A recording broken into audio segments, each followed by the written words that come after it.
Derya evine kur dur, belten jiber tufan dil. Halen lideman şevku nur, nekşin jidest hozan dil. Halen lideman bu nekhet, beta evine jevveket. Min sebru seman nineket, kenki didit meydan dil.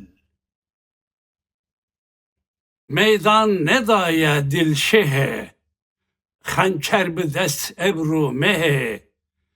Ez de jikke kim gillehe, ger ev bibit sultan dil. Ev padişaha serbizir, avir pilinga saveşer. Ve rankırın mizgeftu der, ve bir büdev talan dil. Talan kırım ve kayseri, paşavu kesravu seri.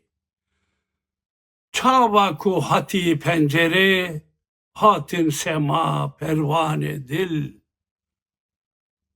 Govendu şahi hey heye, be çengü dahulu neye, min dil bije çaveteye, ey padişahu hane dil.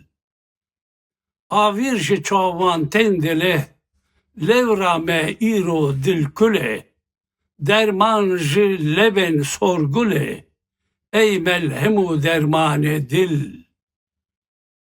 İro gelek rencur edil, her demşi dosti dur edil. Vek nuriyu mensur edil, ma ve çeki hopane dil. Dil girtiye bisken reşe, dost beji çi ev peyhaşe.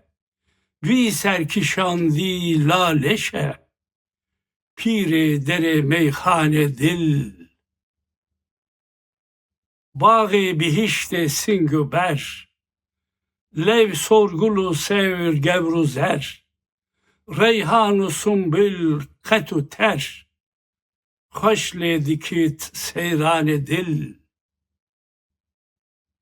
İro ciger hün bu yaşa, gava med zerin kula, evdeyim gula ebru jimah, hatiye ser civane dil.